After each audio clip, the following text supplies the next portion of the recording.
2026 की latest sci-fi adventure movie The Shrinking Man की है और इसकी शुरुआत मेरी जिंदगी से होती है जहां मैं अपनी पत्नी एलिस और अपनी इकलौती बेटी मिया के साथ बहुत खुशहाल जिंदगी जी रहा था। हमारे घर में टोफू नाम की एक पालतू बिल्ली भी थी जो थोड़ी ज्यादा अग्रेसिव थी, लेकिन फिर भी वो हमारे छोटे से परिवार का हिस्सा थी और घर में हमेशा हलचल बनाए रखती थी। एक दिन मैं नदी में नहाने गया हुआ था और तभी अचानक मेरी नजर आसमान की तरफ गई जहां बादलों के बीच अजीब तरह से एक पोर्टल जैसा बनता हुआ दिखाई दे रहा था। उस पल मुझे यह एहसास हुआ कि इस विशाल यूनिवर्स के सामने हम इंसान कितने छोटे हैं। हालांकि उस समय मैंने उस अजीब नजारे को बस एक अजीब घटना समझकर नजरअंदाज कर दिया। घर लौटने के बाद मुझे पता चला कि हमारे बेसमेंट में पानी की सप्लाई में कुछ प्रॉब्लम आ गई है, इसलिए मैं तुरंत नीचे जाकर पाइप की लीकेज ठीक करने लगा। उसी समय मिया भी वहीं खेल रही थी और उसने मुझसे कहा कि उनके फिश टैंक में सिर्फ एक ही मछली बची है, इसलिए हमें उसमें और मछलियां लानी चाहिए। मैंने उसे समझाया कि हमारी पालतू बिल्ली टोफू पहले ही कई मछलियां खा चुकी है, इसलिए अभी सबसे जरूरी यही है कि इस एक बची हुई मछली को ही सेफ रखा जाए। इसी बीच मिया ने मुझे यह भी दिखाया कि बेसमेंट में एक मकड़ी ने अपना जाल बना लिया है और उसने कहा कि मैं उस जाले को तोड़कर मकड़ी को मार दूं, लेकिन मैंने ऐसा करने से मना कर दिया क्योंकि मुझे हमेशा से अपने से छोटे जीवों जैसे मकड़ियों, चूहों और मक्खियों के लिए एक अलग ही लगाव महसूस होता था। मेरे हिसाब से हमसे बहुत छोटे होने की वजह से ये जीव उसी दुनिया को हमसे बिल्कुल अलग नजरिए से देखते हैं, इसलिए मैं हमेशा कोशिश करता था कि मेरे हाथों किसी छोटे जीव की जान न जाए। मैंने मिया से कहा कि यह तो बस एक छोटी सी मकड़ी है और इससे हमें क्या ही खतरा होगा, इसलिए इसे ऐसे ही रहने देना बेहतर है। मेरी जिंदगी में प्यार की कभी कमी नहीं रही क्योंकि एलिस मेरा पहला प्यार थी और मिया जैसी बेटी होने के बाद मुझे लगता था कि मेरी फैमिली पूरी हो चुकी है। लेकिन फिर 5 मई की सुबह जब मैं सोकर उठा तो मुझे अचानक कुछ अजीब सा महसूस हुआ क्योंकि बाथरूम में खड़े होकर मुझे लगा कि शावर पहले से ज्यादा ऊपर लग रहा है। साथ ही जो शर्ट्स मुझे पहले बिल्कुल फिट आती थी वे भी आज थोड़ी लंबी लग रही थी। हालांकि उस समय मैंने इस बात पर ज्यादा ध्यान नहीं दिया, लेकिन सिर्फ 2 दिन के अंदर ही मेरे लगभग सारे कपड़े जरूरत से ज्यादा लंबे लगने लगे। और ये देखकर एलिस ने भी मुझसे पूछा कि क्या मैं अपना वजन कम कर रहा हूँ। मैंने उसे बताया कि अगर मैं थोड़ा वजन घटा भी लूँ तो भी कपड़ों का साइज इतना नहीं बदलता, इसलिए जरूर मेरी बॉडी में कोई अजीब सी प्रॉब्लम हो रही है। इसी वजह से मैंने उसी दिन पास के डॉक्टर के पास जाकर चेकअप करवाने का फैसला किया ताकि पता चल सके कि आखिर मेरे साथ हो क्या रहा है। जांच के दौरान बाकी सब कुछ नॉर्मल निकला, लेकिन मेरी हाइट सिर्फ 176 सेंटीमीटर मापी गई, जबकि मुझे पूरा यकीन था कि मेरी हाइट 180 सेंटीमीटर है। यानी मैं 4 सेंटीमीटर छोटा हो चुका था और ये बात सुनकर मैं खुद भी हैरान रह गया क्योंकि ये कैसे संभव हो सकता था। डॉक्टर के पास भी इसका कोई जवाब नहीं था क्योंकि मेरी सभी रिपोर्ट्स नॉर्मल थीं, इसलिए उन्होंने मुझे कुछ दिन इंतजार करने की सलाह दी। लेकिन मेरे लिए इंतजार करना आसान नहीं था क्योंकि हर गुजरते दिन के साथ मुझे साफ महसूस होने लगा कि मेरा साइज सच में घटता जा रहा है। अब हालत ये हो गई थी कि मेरा हेलमेट भी मुझे ठीक से फिट नहीं आता था और मैं रातों को जागकर बस यही सोचता रहता था कि आखिर मेरे साथ हो क्या रहा है। मुझे बार बार उसी दिन का ख्याल आता जब मैंने आसमान में वो अजीब सा क्लाउड पोर्टल देखा था और उसी समय मैंने सोचा था कि हम इंसान यूनिवर्स के सामने कितने छोटे हैं। तभी मेरे दिमाग में यह शक भी आने लगा कि कहीं वही अजीब सा क्लाउड फिनोमेनॉन इस पूरी घटना के पीछे की वजह तो नहीं है। इसी सोच में परेशान रहते 20 मई का दिन आ गया और अब हालत ये हो चुकी थी कि बाथरूम का शावर मुझे बहुत ज्यादा ऊपर दिखाई देने लगा था। मेरी उंगलियां छोटी हो चुकी थी और इसी वजह से मेरी शादी की अंगूठी भी उंगली से निकल कर गिर गई। जब मैं बाथरूम से बाहर आया तो एलिस मुझे देखकर हैरान रह गई क्योंकि अब मेरी हाइट उससे भी कम हो चुकी थी। ये देखकर हम दोनों डर गए और तुरंत फैसला किया कि हमें किसी बड़े और एडवांस्ड हॉस्पिटल में जाकर इसका असली कारण पता लगाना होगा। उस हाईटेक हॉस्पिटल में मेरी बॉडी के लगभग हर हिस्से के टेस्ट किए गए और डॉक्टरों ने पूरी कोशिश की कि इस अजीब कंडीशन का कारण ढूंढा जा सके,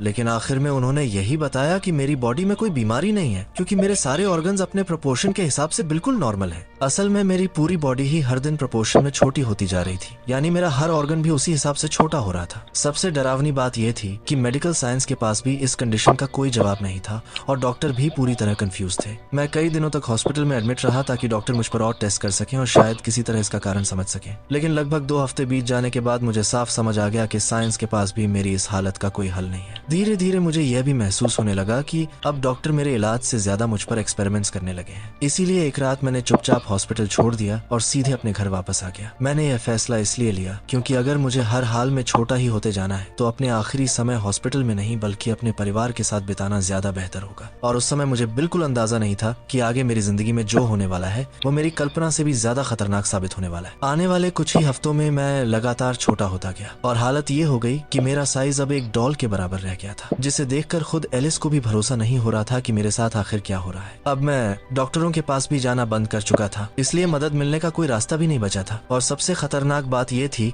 कि हमारी पालतू बिल्ली टोफू अब मुझे अपने से छोटा देखकर मुझ पर हमला भी कर सकती थी। इसी वजह से एलिस ने टोफू को कमरे से बाहर निकाल दिया ताकि वह मुझ पर हमला न कर सके, लेकिन इसके बावजूद मेरा छोटा होना रुकने का नाम ही नहीं ले रहा था। धीरे धीरे हालत ये हो गई कि मेरा साइज एक मोबाइल फोन जितना रह गया और अब मुझे अपने ही घर की चीजें विशाल लगने लगी थी। एक दिन मैंने देखा कि कुछ लोग हमारा घर खरीदने के लिए उसे देखने आ रहे हैं, इसलिए मैं जल्दी से छिप गया ताकि वे मुझे देखकर डर न जाए। लेकिन अंदर से मैं बेहद गुस्से में था क्योंकि एलिस मेरी मर्जी के खिलाफ हमारा घर बेच रही थी। उन लोगों के जाने के बाद मैंने एलिस से नाराज होकर कहा कि ये वही घर है जो हमने शादी के बाद लिया था और यही हमारी बेटी मिया पैदा हुई थी। इस घर से हमारी कितनी यादें जुड़ी हुई हैं, इसलिए वो इसे बेचने के बारे में सोच भी कैसे सकती है। तभी एलिस ने मुझे याद दिलाया कि मेरी इस हालत की वजह से मुझे जॉब छोड़े कई महीने हो चुके हैं और अब वो अकेले मियाँ और अपना खर्च भी मुश्किल से उठा पा रही है, इसीलिए मजबूरी में उसे ये घर बेचना ही पड़ेगा क्योंकि हमारे पास अब और कोई रास्ता नहीं बचा है। मैं गुस्से में कहता हूँ कि मैं कोई ना कोई तरीका जरूर ढूंढ लूंगा जिससे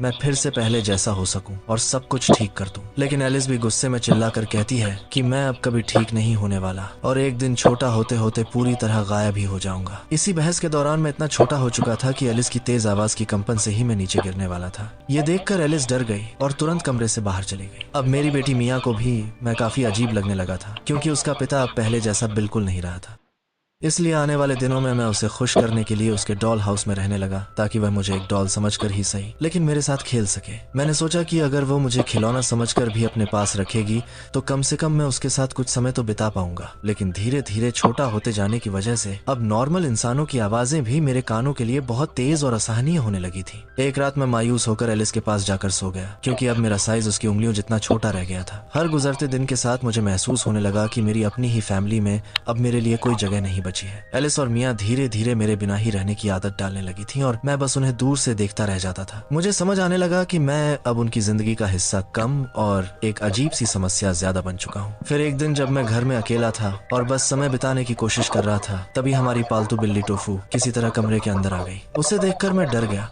और भागते हुए एक पिन पर गिर पड़ा जिससे मुझे चोट लग गई। तभी मुझे एहसास हुआ कि अब मेरे लिए एक छोटी सी पिन भी कितनी खतरनाक हो सकती है। लेकिन उस समय सबसे जरूरी था कि मैं टोफू से किसी तरह बचकर निकल जाऊं क्योंकि वह अब मुझे अपने शिकार की तरह देख रही थी। अपनी सुरक्षा के लिए मैंने एक पिन उठाई और टोफू से दूर भागने लगा ताकि जरूरत पड़ने पर उससे बचाव कर सकूं। मैंने उसे डॉल हाउस के अंदर भटकाने की कोशिश भी की लेकिन अब वह साइज में मुझसे कई गुना बड़ी हो चुकी थी, इसलिए मैं जल्दी से दरवाजे के नीचे की जगह से निकलकर बेसमेंट की तरफ भाग गया ताकि उससे बच सकूं। लेकिन उसी दौरान टोफू का एक पंजा मुझसे टकराया और मैं सीढ़ियों से नीचे गिर गया। अब मेरे लिए सीढ़ियों की यह छोटी सी ऊंचाई भी बेहद खतरनाक हो चुकी थी और गिरते हुए मुझे लगा कि शायद अब मैं बच नहीं पाऊंगा। लेकिन किस्मत से मैं नीचे रखे कचरे के डिब्बे में गिर गया और वहीं बेहोश हो गया। उधर ऊपर कमरे में एलिस आई और उसने देखा कि मेरी खून से सनी शर्ट जमीन पर पड़ी हुई है। ये देखकर उसे लगा कि शायद टोफू ने मुझे मारकर खा लिया है। दूसरी तरफ बेसमेंट में होश आने पर मैं एलिस का नाम चिल्लाने लगा ताकि वो मुझे इस डिब्बे से बाहर निकाल सके। एलिस बेसमेंट तक आई भी,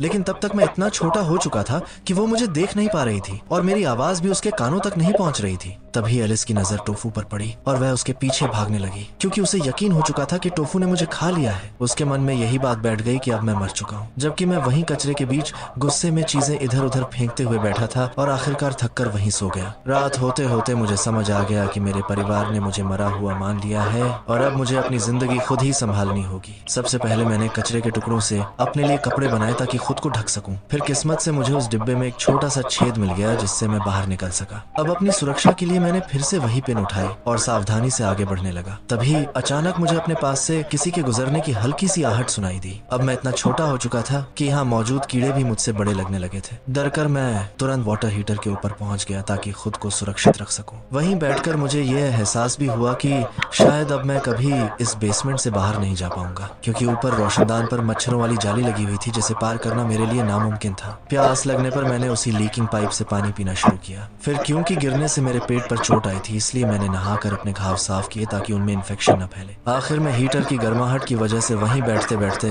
मुझे नींद आ गई और अब मेरी जिंदगी का असली सर्वाइवल यहीं इस बेसमेंट में शुरू होने वाला था।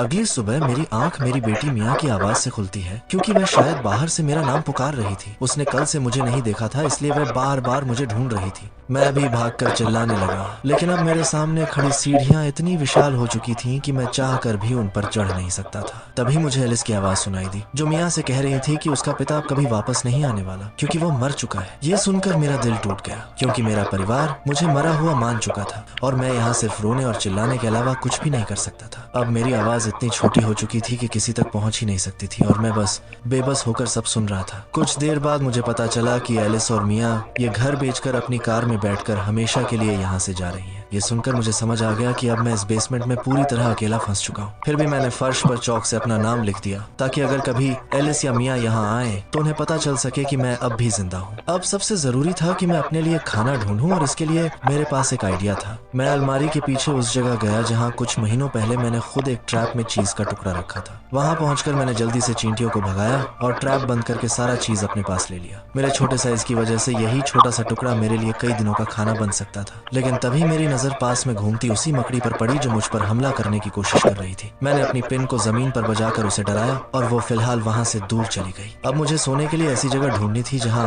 मकड़ी और दूसरे कीड़े मेरे सोते समय मुझ पर हमला न कर सके। लेकिन जब मैंने एक पेपर बॉक्स खोलने की कोशिश की तो मुझे एहसास हुआ कि अब मेरे पास इतनी ताकत भी नहीं बची कि मैं अपनी पिन से उसे खोल सकूं। तब मैंने दिमाग लगाया और एक गीले कपड़े से उस पेपर बॉक्स को भिगो दिया ताकि वह नरम हो जाए। इसके बाद मैं आसानी से अपनी पिन की मदद से उसमें घुस गया और अंदर जाकर मैच बॉक्स के ऊपर सो गया, क्योंकि फिलहाल वही जगह सबसे सुरक्षित थी। अगली सुबह मेरी नींद ऊपर से आती कुछ आवाजों से खुलती है। मैं जल्दी से पेपर क्लिप से एक लोहे की कील बजाने लगता हूँ, ताकि अगर एलिस सामान लेने आई हो तो वो मेरी आवाज सुन सके। लेकिन ऊपर आए लोग सामान पैक करने वाले थे, जिन्हें शायद एलिस ने ही भेजा था। ये देखकर मेरी आखिरी उम्मीद भी टूट गई कि मैं अपनी पत्नी और बेटी से फिर कभी मिल पाऊंगा। निराश होकर मैं बेसमेंट में रखी एक बोतल से थोड़ा ड्रिंक पी लेता हूँ। मुझे एहसास हुआ कि ये बोतल मेरे लिए इतनी बड़ी है कि शायद मैं इसे पूरी जिंदगी भी पीऊं तो खत्म नहीं होगी। तभी मेरी नजर फिश टैंक के पास उसी मकड़ी पर पड़ी और नशे में होने की वजह से मैं उसे अपनी पिन से डराने चला गया। लेकिन अब मेरा साइज इतना छोटा हो चुका था कि मकड़ी ने मुझे मारकर सीधे पानी में गिरा दिया। अब मुझे पानी के अंदर छिपकर इंतजार करना पड़ा कि वो मकड़ी ऊपर से हटे, तभी मैं बाहर निकल सकता हूँ। यही वही मकड़ी थी जिसे कहानी की शुरुआत में मैंने मियाँ के कहने पर भी मारने से मना कर दिया था। मैंने तब कहा था कि एक छोटी सी मकड़ी हमारा क्या बिगाड़ सकती है, लेकिन अब वही छोटी सी मकड़ी मेरे लिए सबसे बड़ा खतरा बन चुकी थी। कुछ देर बाद मैं पानी से बाहर निकला और समझ गया कि पूरे बेसमेंट में बस यही एक मकड़ी है। अगर मैं किसी तरह इसे खत्म कर दूं तो शायद यहाँ मेरी जिंदगी थोड़ी सुरक्षित हो सकती है। इसलिए मैं चारा बनाकर उस मकड़ी को मारने निकल पड़ा। लेकिन मेरे छोटे साइज की वजह से मैं उसे ज्यादा नुकसान नहीं पहुंचा पाया और वह उल्टा मेरा पीछा करने लगी। कुछ ही देर में वह मुझे चारों तरफ से घेर चुकी थी और लगभग मेरे ऊपर चढ़कर मुझे मारने वाली थी। लेकिन तभी मुझे कुछ लकड़ी के टुकड़े मिल गए और मैंने उन्हें उसकी आंखों में घुसा दिया, जिससे वह पीछे हट गई। मैं पानी में भीग जाने की वजह से बुरी तरह कांप रहा था, इसलिए मैंने माचिस से कई बार कोशिश करने के बाद आखिरकार आग जला ली। फिर मैंने कचरे के टुकड़ों में थोड़ी आग लगाकर खुद को सुखाया। बैठे बैठे मैं सोचने लगा कि पिछले कुछ महीनों में मेरी जिंदगी कितनी बदल चुकी है। कभी मैं बहुत खुश था और मेरे पास सब कुछ था, लेकिन फिर किसी अजीब वजह से मैं हर दिन छोटा होता गया और अब मुझे हर पल बचकर जीना पड़ रहा है। मेरी पत्नी और बेटी मुझे मरा हुआ मान चुकी है और शायद अब मैं उन्हें कभी देख भी नहीं पाऊंगा। इसके बावजूद मुझे अब इसी बेसमेंट में अपने तरीके से जीना सीखना होगा। कई दिन इसी तरह गुजर गए और धीरे धीरे मुझे इस जगह की आदत भी होने लगी। लेकिन एक दिन आखिरकार एक आदमी बेसमेंट में आ गया। मैं जोर जोर से चिल्लाकर उसका ध्यान खींचने लगा, लेकिन अब मैं इतना छोटा हो चुका था कि उसके कदमों की आवाज ही मेरे कानों को फाड़ रही थी और मेरी आवाज उस तक पहुंच ही नहीं सकती थी। छिपकर देखने पर मुझे पता चला कि वो आदमी यहाँ सिर्फ फिश टैंक से मछली लेने आया है। अब तो मेरी आखिरी दोस्त भी मुझसे दूर जा चुकी थी और मैं इस बेसमेंट में पूरी तरह अकेला रह गया था। आने वाले दिनों में हाल ये हो गया कि एक साधारण मस्कीटो भी मुझे विशाल लगने लगा। तभी मुझे एहसास हुआ कि अब शायद मैं रोशनदान की जाली से बाहर निकल सकता हूँ। इसके लिए मुझे सबसे पहले ऊपर चढ़ना था, इसलिए मैंने फर्नीचर की लकड़ी पकड़कर ऊपर चढ़ना शुरू किया। इसमें मुझे कई घंटे लगे, लेकिन आखिरकार मैं अलमारी के ऊपर पहुंच ही गया। वहां से मैंने दीवार पर छलांग लगाई और किसी तरह ये कदम भी पूरा हो गया। अब मुझे बस दीवार के छेद से होकर उस रोशनदान तक पहुंचना था, लेकिन रास्ते में मुझे उसी मकड़ी का जाला दिखाई दिया। मैं सावधानी से आगे बढ़ने लगा ताकि उसकी नजर मुझ पर न पड़े। दुर्भाग्य से मेरे कदमों की हल्की कंपन से ही मकड़ी ने मुझे महसूस कर लिया और वह मेरी तरफ दौड़ पड़ी। मुझे लगा अब शायद मैं बच नहीं पाऊंगा और यही मेरा अंत है। मैं चुपचाप खड़ा होकर अपनी मौत का इंतजार करने लगा, लेकिन उसी समय एक दूसरा इंसेक्ट जाल में फंस गया और मकड़ी उसे खाने के लिए दूसरी तरफ चली गई। मौका मिलते ही मैं पूरी ताकत से दौड़कर आखिरकार आखिरकार उस रोशनदान की जाली तक पहुंच गया। लेकिन वहां पहुंचकर मुझे एहसास हुआ कि मैं अभी भी जाली के छेद से थोड़ा बड़ा हूं, इसलिए बाहर नहीं निकल सकता। चूंकि मेरा साइज हर दिन और छोटा हो रहा था, इसलिए मैंने सोचा कि आज यहीं सो जाता हूँ। शायद अगली सुबह तक मैं इतना छोटा हो जाऊं कि इस जाली से निकल सकूं। अगली सुबह मेरी आंख खुली तो मैंने देखा कि कुछ चींटियां मेरे पैरों को काटने की कोशिश कर रही थी। उसी समय वही मकड़ी आ गई और उसने उन चींटियों पर हमला करना शुरू कर दिया। मैंने महसूस किया कि अब मैं पहले से भी छोटा हो चुका हूँ। इसका मतलब था कि अब मैं उस जाली के छेद से बाहर निकल सकता हूँ। मौका देखते ही मैं मकड़ी से बचते हुए आखिरकार उस जाली से बाहर निकल गया। एक पल के लिए पीछे मुड़कर मैंने उस मकड़ी को देखा और सोचा कि क्या अब वो भी मेरी तरह अकेली रह जाएगी। फिर मैं नीचे अपने लॉन की तरफ उतरने लगा, लेकिन अब मेरे इतने छोटे होने से घास का हर तिनका मुझे किसी विशाल जंगल जैसा लग रहा था। घास पर जमी ओस की बूंदें भी मुझे पानी से भरे बड़े ड्रम जैसी दिखाई दे रही थी। तभी मुझे एहसास हुआ कि अगर दूसरे नजरिए से देखा जाए तो ये सब बेहद खूबसूरत है। एक सामान्य साइज का इंसान शायद प्रकृति की यह सुंदरता कभी देख ही नहीं पाता, लेकिन मुझे ये सब देखने और महसूस करने का मौका मिल रहा था। हालांकि इसका मतलब यह भी था कि शायद अब मैं कभी अपनी बेटी को दोबारा नहीं देख पाऊंगा। फिर भी अब जो जिंदगी बची है उसे मैं अपने तरीके से जी सकता हूँ। और इसी के साथ द श्रिंकिंग मैन की कहानी यही खत्म हो जाती है।